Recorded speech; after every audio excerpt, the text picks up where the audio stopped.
Adèle, ravi de vous rencontrer ici à Paris. Alors, revenons aux origines du film, dans la mesure où ça a été, j'ai cru comprendre, un long processus de casting. Alors, est-ce que vous vous souvenez de ce qui a ému Abdelatif Kechiche, de ce qui a fait pencher la balance en votre faveur? Qu'est-ce qui a fonctionné?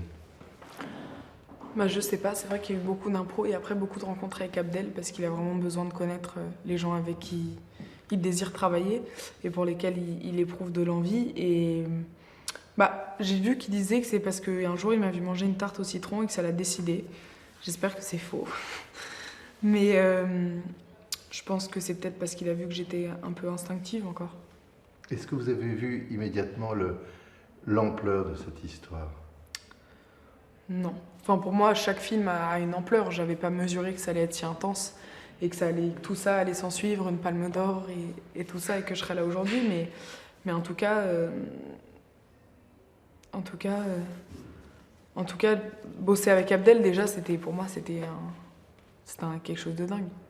Est-ce que vous étiez intimidé par cette histoire, dans la mesure où on va au plus près des sentiments de ces deux héroïnes, on va au plus près du cœur, de la chair, des tripes? Est-ce que vous avez été intimidé par ça? Je suis toujours intimidée, j'ai toujours l'impression de me dire mais attends, ça va reposer sur mes épaules, et si jamais je rate, et si j'échoue, et si je le déçois. Mais c'est ça qui me motive aussi, c'est parce que j'ai envie d'y arriver et que j'ai envie de tout donner et de tout manger. Mais c'est... non, j'étais pas intimidée par le fait que ça soit une passion, par le fait que ça soit une passion entre deux femmes, par le fait qu'ils traitent les scènes de sexe comme les autres, que ça faisait partie intégrante du film et de la passion. Mais après, c'est vrai, t'as toujours une appréhension quand t'arrives sur une aventure humaine comme ça, sur un tournage. T'as une responsabilité. Justement, à Cannes, on a beaucoup parlé des scènes d'amour très explicites. Est-ce que ce sont forcément les plus difficiles à tourner? Non, pas du tout. Une scène où tu manges 70 fois des spaghettis bolognaises en 3 jours, c'est beaucoup plus difficile que 20 minutes de jeu avec une autre actrice. En plus, c'est une femme. Au début, on a pris beaucoup de plaisir à faire ces scènes de sexe. Enfin, on a beaucoup rigolé, c'est un jeu. Pour nous, c'était un jeu auquel on voulait s'y prendre. Après, c'est le langage des corps, c'est plein de choses. Des fois, c'est vrai que tu as envie que ça s'arrête, des fois, tu te sens gêné. Il y a plein de choses différentes, mais c'est pas les plus dures. La scène de la rupture, par exemple, elle est beaucoup plus dure que la scène de sexe qui bouleverse tout le monde. Là. Alors, on sait toujours que la caméra aime ou n'aime pas un acteur, c'est ce qu'on appelle la cinégénie, mais on sait aussi que les cinéastes, les metteurs en scène, les grands metteurs en scène volent des choses aux acteurs, aux actrices dont elles ne sont pas forcément conscientes. Est-ce que vous avez l'impression qu'il vous a révélé des trucs, il vous a volé des trucs en voyant le film? Voler, non. J'étais consciente de tout ce qui se passait sur le film. Et j'étais consciente que c'était du jeu, que ça part toujours de tes propres émotions, un film. Bien sûr que tu vis la scène, t'es pas en train de te détruire parce que le personnage se détruit, mais t'es touché. Et tu peux être soulagé, tu peux rire après une scène. Enfin, je veux dire, moi, après des scènes difficiles, je peux rigoler comme je peux pleurer, ça dépend de plein de choses, on est humain. Mais je me suis pas sentie voler.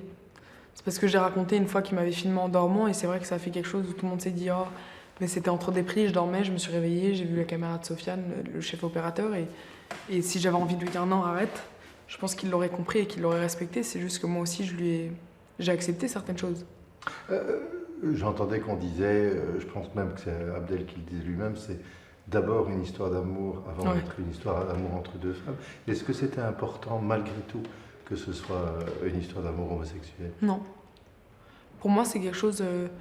je me suis pas immergée dans le milieu lesbien pour faire ce film, parce qu'en plus de ça, mon personnage découvre tout, mais même...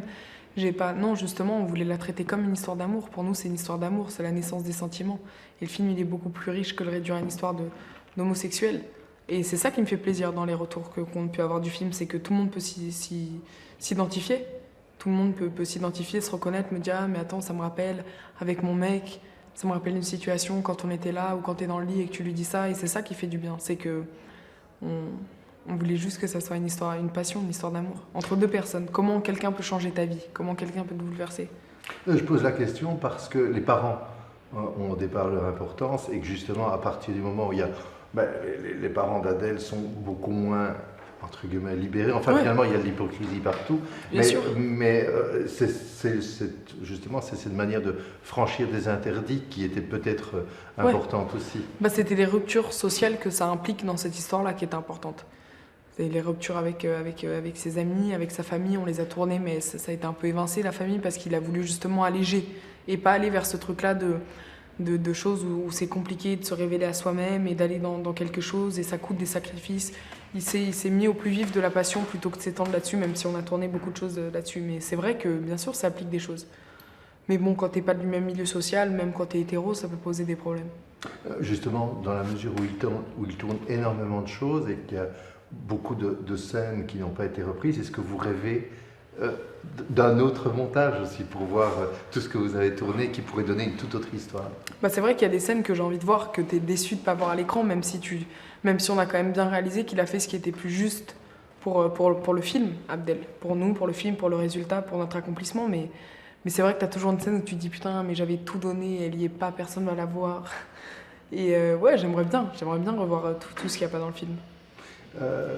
Revenons un moment sur la Palme d'Or, être à 19 ans comme ça sur scène aux côtés de Spielberg et du Gotha du cinéma mondial, est-ce que c'est difficile de retomber sur Terre après? Non, parce que tu es bien entouré, le mieux c'est quand tu rentres à Paris et que tu célèbres ça avec les gens que t'aimes aussi.